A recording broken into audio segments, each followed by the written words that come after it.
was there anything in America quite like the new highway. It was beautifully landscaped and so wide that it merited an entry in the Guinness Book of World Records. It opened in 1959, the Stemmons Freeway. With all this building came new challenges, and of course the greatest challenge was simply to do it right. This required some well thought out rules. Somebody, John or Story or somebody, had noticed that another pretty well known set of rules, the 10 Commandments, had a lot of thou shalt nots in it. So they set out some rules. They only got about as far as 6 that were their thou shalt nots for the new industrial district. They called them the don'ts. They had become aware that industrial districts in other part of the countries, either in planning or in execution, had made some mistakes, and there was going to be none of that here. So, to borrow a melody from Funny Girl, the rules were something like this. Gotta get back to that page. Excuse me. Don't lay out narrow streets, they'll bring you ruin. Don't make it hard to park, watch what you're doing.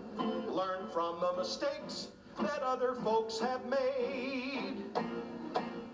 Where do workers in this district live? Is mass transportation too restrictive? Stay near the bus stops or you won't make the grade.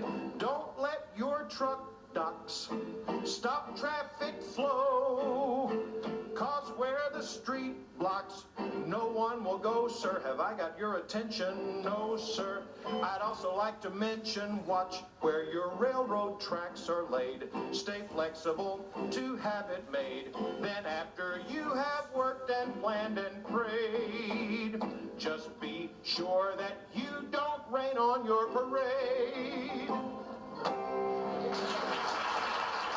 Thank you. 1973, 25 years ago. The big news stories that year, 1973, were the Arab oil embargo. Remember standing in really long gasoline lines? And something that happened at a place called the Watergate. MASH was tops on TV. The Sting and American Graffiti were the big movies, and the #1 hit song of the year was Tie a Yellow Ribbon Round the Old Oak Tree. Broadway had a new kid in town. There were some people that thought he might turn out all right. His name was Andrew Lloyd Webber. Dallas now had 850,000 citizens.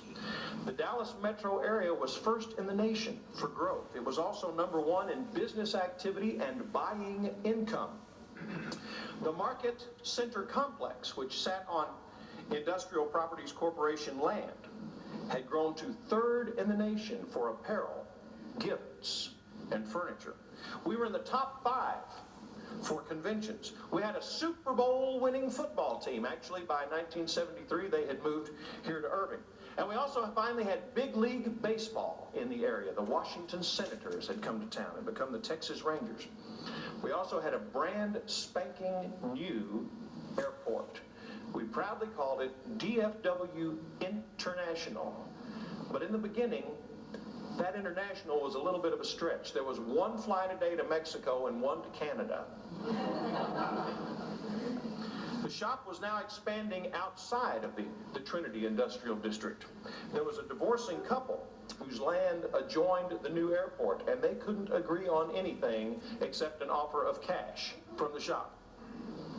In the mid-60s, Lee Halford finally made it official, joining the shop after a 20-year courtship. George Schaefer had been selling oil from under the ground, and Story showed him how to just sell the ground. It's a lot easier. But in 1970, Story, the shop's first lawyer, then later its chairman and general manager, passed away. Now soon, a new Stemmons, John Jr., joined the shop. And a few Junes later, Lee Halford Jr. also signed on. Offices then were at the beautiful new Stemmons Towers. And over 40 years after joining the firm, John Stemmons still cut quite a figure. Hey, John.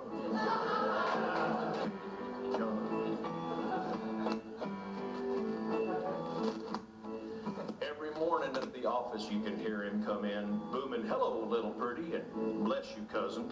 On the phone is a lawyer. He calls mean as a snake. When he hangs up, he says, let him eat cake, Big John.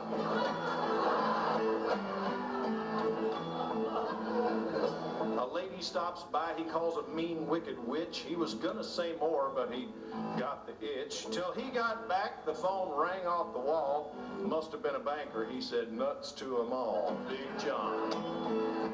Big John. Big John. Big Bad John. He knows things you can't learn in business school. That's why his little company is stout as a mule. He deserves a degree for his philosophizing like you can't expect Santa coming o'er the horizon, Big John. He knows not to get the last dime out of a deal and not to try to separate a pig from its squeal. He's got sayings for people who are pontificating.